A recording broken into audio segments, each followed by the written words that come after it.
Hi everybody, my name is Caitlin Jockmans, and I am really excited for this week's discussion board. So a lot of the conversing that we were doing this week was about differentiated instruction and how we can use that in the classroom as educators to kind of support our students that need more diverse ways of learning that we usually don't typically think about as educators, kind of thinking outside the box, if you will. So we're going to be using the format that Dr. Day provided us with the 3, 2, 1, 3 ahas, 2 connections, and 1 application format. So the first aha that I wanted to talk about is honestly going to be kind of something that I'm kind of being vulnerable about. I think it was in the video we watched that differentiating is not dumbing down different assessments and projects. It's simply fitting the needs of that learner.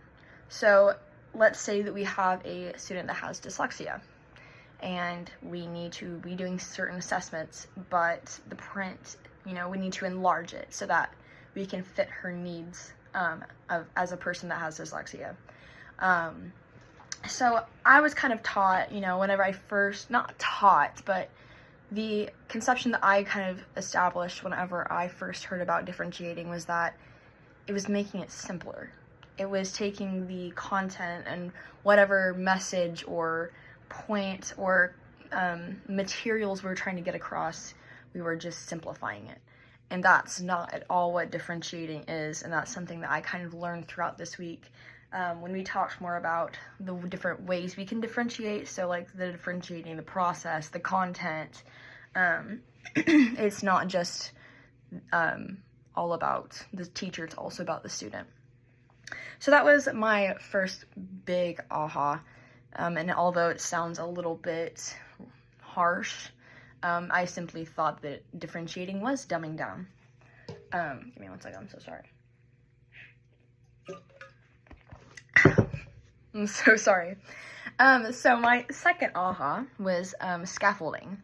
So scaffolding is this word that I honestly thought was this big scary word. I didn't really know much about it. I had been told numerous times what it meant, and I could just never remember what scaffolding meant. So the way that I think it was in the textbook or the article we read described scaffolding as temporary supports to aid the child in whatever process they are doing. So whether that is a student-led process or a teacher-led learning process, we are just, as teachers, as educators, teachers' aides, paras, just providing those temporary supports. And I believe they compared it as construction workers, when they're not the ones who are designing and creating the building, but they are building it, the temporary supports that are there. So that was my second big aha.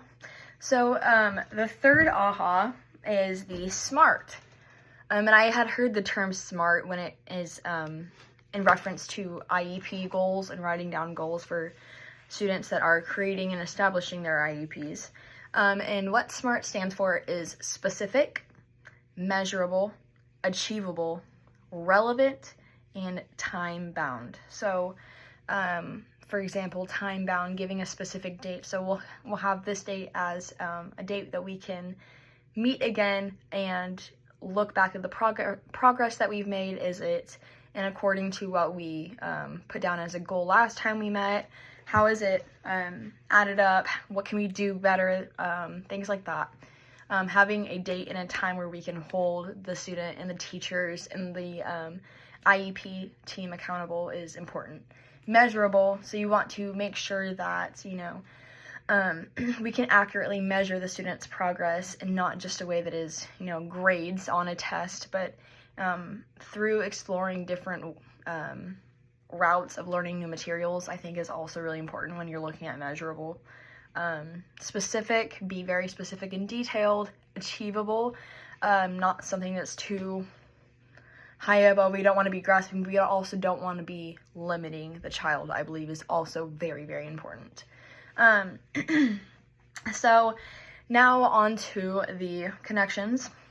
The first connection I wanted to kind of talk about is whenever I was in my internship, I was, I didn't expect to do pre-K, but I did my internship in a pre-K classroom, and it was such a magical, whimsical time. And we had a project where the students, it was more student-led, and although they were still learning a lot of these terms and vocabulary from the teacher, I'm not going to say her name, but it was very student-led. So the students got to pick what seeds they wanted.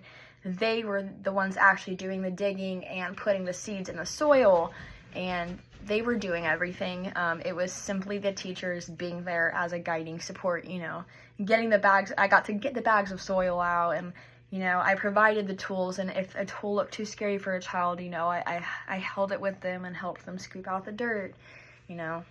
We allowed the children to get their hands in it and be messy and creative, because that's what children, you know, should be when learning. And it was just such a magical and fun time. I'm so sorry.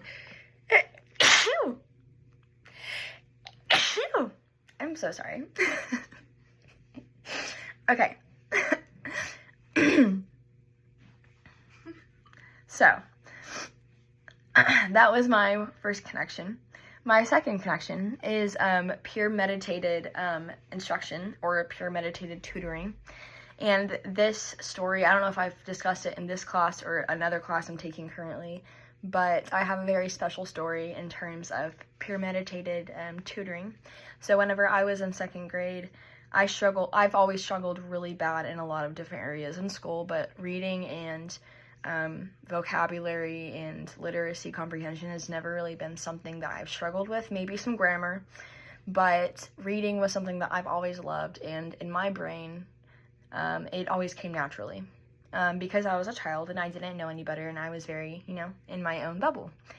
However, whenever I was in second grade, and looking back, I can kind of see now that it was the teacher was very strategic in who she chose to peer up, but she partnered me with another girl in my class, and we were friends. I loved her, I knew her, and we opened a book, and it was a very simple Dr. Seuss book. In my eyes, it was simple. And we opened the book, and it was her turn to read. And I was so excited to talk about this book with her, you know, to discuss it further, and she couldn't read. She had a hard time making out which letters of the alphabet were which and what sounds they made, and it clicked something in my brain. It kind of opened my perspective up to the idea that not everybody learns the same. And that was something that nobody had really told me before, and it was, honestly, it made me excited to help her, and I walked her through it, and we talked about it, and she shared that she did have dyslexia, and that was my very first time ever hearing that word. And as somebody who has ADHD, I know what it's like to be, you know, to struggle in school, and those kind of experiences, honestly, are what led me to want to become a teacher. Is seeing those moments where you can kind of guide and support somebody into learning something new.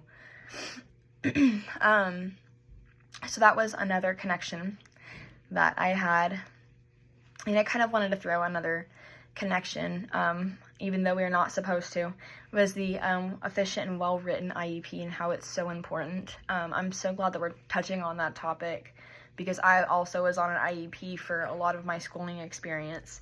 And for a long time, I thought it made me different, or it made me stick out.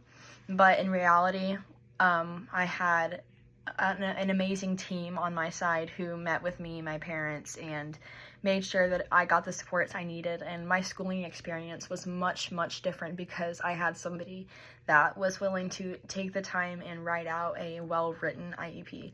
So that was something I kind of wanted just to throw out there from my experience. That, you know, and at first I had a teacher that, you know, and of course research was very limited back then. At first my IEP process was rough, but having a teacher and a support team that, you know, really cares about you and really gets down to business is very important. So in terms of my one application, I saw this in and the website that was linked to the 35 different instructional differentiation strategies was the use of leveled books. I was so excited when I saw that, because I remember a lot of my teachers in elementary school using leveled reading books, It's so, so, so important. So, and a way that I can use this in a classroom is, let's say we are discussing agriculture, something to do with agriculture, whether that's harvesting, you know, it's around the season of Thanksgiving. We're talking about different crops. We can have books that are, you know, probably the same topic, it's on the same subject, but everybody can read about it, and, you know, is having that joy of opening a book and not having to sit there and break down every single word, but is actually just fluently getting the information. It's such a fun and amazing feeling, especially as a child. So I love the use of level reading books because it meets students where they're at, no matter what level they're at. And some students may need support still, and I think that's why it's so important to have teachers in the classroom to kind of guide them through it. But yeah, that was my discussion board for this week, so thank you very much.